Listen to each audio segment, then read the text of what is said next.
This is the talk that John Beaudette from MHW gave at USA Trade Tasting in New York. The talk was about what it takes to build a big brand. He studied successful entrepreneurs that have made solid exits and that still exist, and those brands who have crossed almost 200,000 plus cases. After the survey, he discovered these 5 things that were key part of the growth. The first 2 were product creation and packaging, and the second was route to the market. In product creation, he says these folks who have succeeded got top scores in these categories, and one of that is product creation and packaging. He also says it's important to constantly review yourself. Nothing kills a launch with poor packaging. The route to market, getting a wholesaler, is just the beginning. You gotta do the heavy lifting by putting your feet on the street. So we've taken these chops and hope you can look into this. So let's go to the talk which John gave. But I'm going to give you the most important slide right now, especially folks who are new to the United States. When we wrapped up all those responses, they fell into these 5 categories and basically split evenly, but they all, each one of them touched on these things as being so important to their success. So much so that I would tell you that if you can't score, if we want to use something rudimentary like A to D in terms of scoring, as you're introducing a brand or you're getting ready, you should have these 5 items at your fingertips, and you should be scoring yourself on an ongoing basis, even if it's over a 5 or 6 year period. But I will tell you that from all the analysis I've done, that these folks that succeeded would have gotten a B+ or an A across the board on these 5 categories, because if you get a C or a D in any one of them, it could be enough to effectively keep a potentially great brand from making it. Now, in some countries, in other places, in other markets, unlike the US, you can do very well with number 1 to the left, product creation and development, packaging and story, and maybe business planning and funding and so forth, and go into a market where they will receive your brand and take it and run with it and leave you just producing and sending it to that country. The United States used to be that way many, many decades ago when I was starting out. Today, and we just heard about it a few minutes ago, you have to be so active in the United States. So again, these 5 areas, and now I'm going to show you, we're going to delve into some of these in a moment, but make sure that you're scoring well on these and keep track of it. It's very good to self-review yourselves. And the other thing that's important is no one person can do them all. You'll see later in the presentation, these people have all utilized folks around them, people with skill sets that complement their own. Because again, it can be, as we talked about before, we heard, it's a daunting task. And so this is really the takeaway now. But I'll just jump into, let's say, product creation and just run through a few quotes from some of the folks. Here's Berta Gonzalez talking about the importance of the packaging, but you only get one shot to launch. And that's where she ends her sentence there, and you better do it with the right product. So that means making sure you've worked out any kinks before you get there.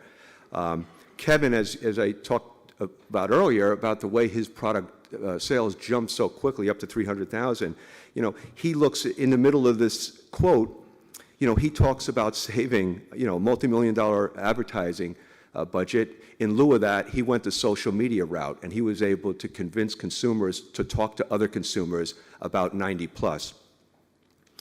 Get into packaging, Steve Lutman at LeBlanc. Today, if you're going to be premium and you get that first shot in front of a consumer, you better have the best package that you can actually put together. And, things like customs bottles are almost a must, as he mentions.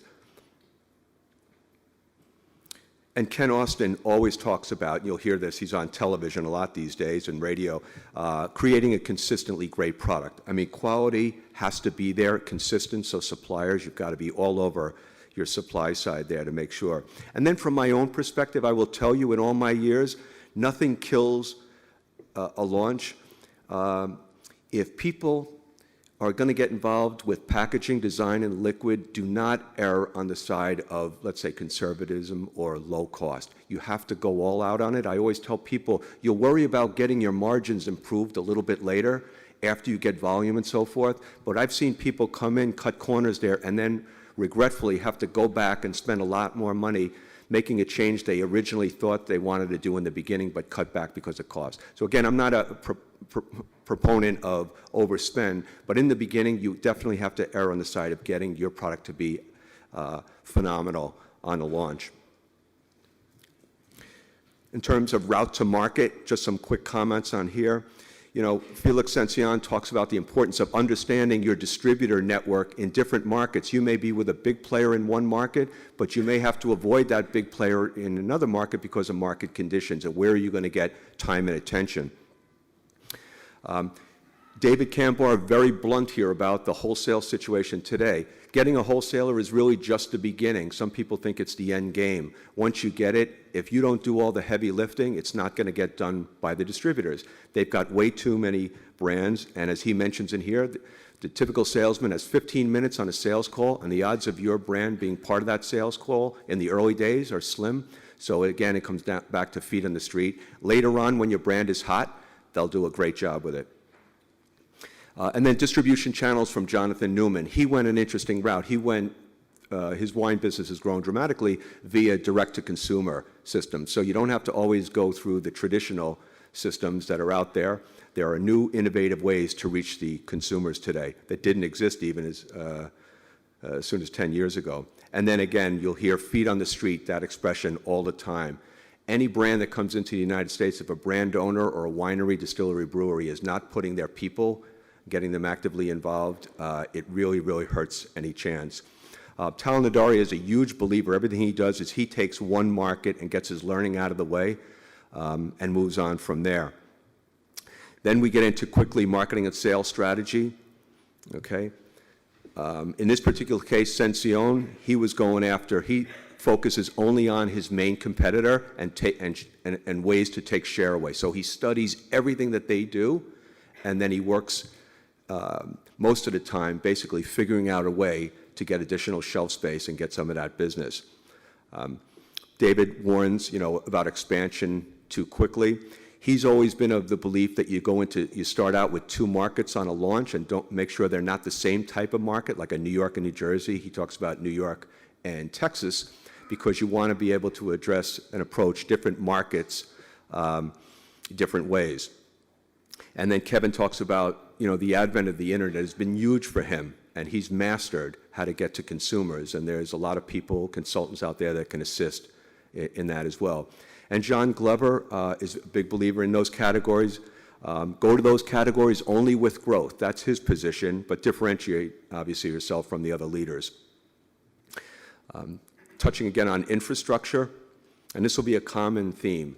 Probably the most important, building a team of entrepreneurs, people that believe in the products. They may not be equity participants, but your job is to find people that bring the same heart and passion that you do. You'll see this common with all of them. Brand culture and people are critical.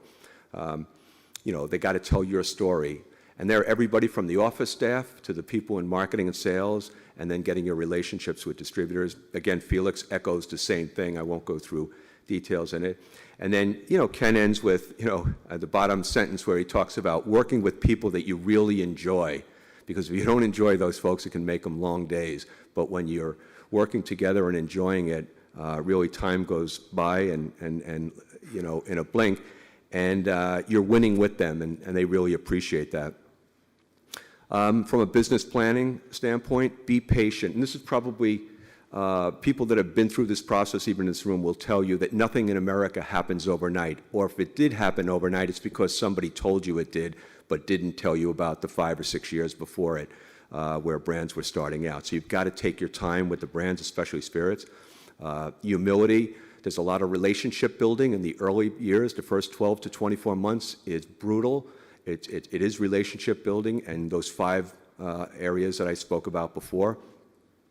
Funding, no question about it. If you're not adequately funded, it can be brutal, and Newman talks about that, and especially in his capacity role at the Pennsylvania Liquor Control Board, he's seen a tremendous amount of brands come in that didn't have the funding. And business modeling, obviously you have to have some finance people that are working those numbers, making sure that your cash flow projections are in line. And sacrifice. Kevin talks about, and there's so many other quotes. As I said, these are tips among the top 10 from each of them, and I'm just highlighting some. But he talked about, trading out, make sure that your available funds are going behind the brand and not offices, executive salaries, or designer suits. And as I said before, one of the biggest brand killers that I have seen in mine is where people come in and they're planning or they assume success in a very limited period of time with limited resources. And that is a recipe for disaster. And especially, too, if they're going out and they're, let's say, bringing money in from angel investors, private equity, friends, family, whatever it may be, and they've got to create a plan.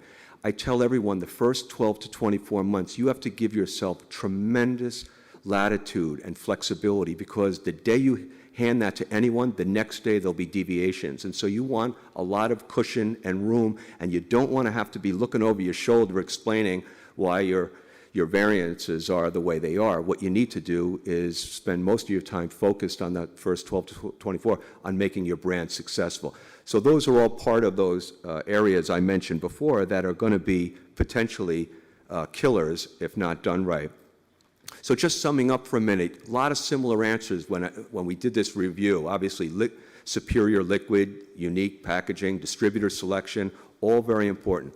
But the more common are the ones on below. Building the industry and trade relationships in the United States is absolutely critical, because you're going to have to be actively engaged and doing the heavy lifting. Adequate funding is important. It doesn't mean you need millions of dollars, but for the model you create, the business plan you create, you've got to make sure you have enough to at least give yourself a fair shot. And most of these things go in stages. You need enough money, let's say, to get you through 12 to 18 months, and then you have a plan in place to get the additional funding that you need, assuming you meet certain targets. If you don't meet all those targets, then you can scale back, but you still have to have a plan to get additional funding. Realistic timeline, very, very critical. And then the most important by far is the people and the team. Okay, so anybody, the most creative brand folks that come into this marketplace are only as good as the people ultimately they surround themselves. But the biggest common denominator, at least among those 9 people that I referenced before, is the passion, not just their own. I mean, these people, like so many of you here that are going to be so successful in the United States, you live this thing every single day. You get up and you go to bed thinking about your business, your brand, and your company. But what these people, as I said, the common denominator is they've been able to get the people within the organization and oftentimes the distributor folks to really show some of that same passion and to go out to work every day and look after a brand that they care so much about.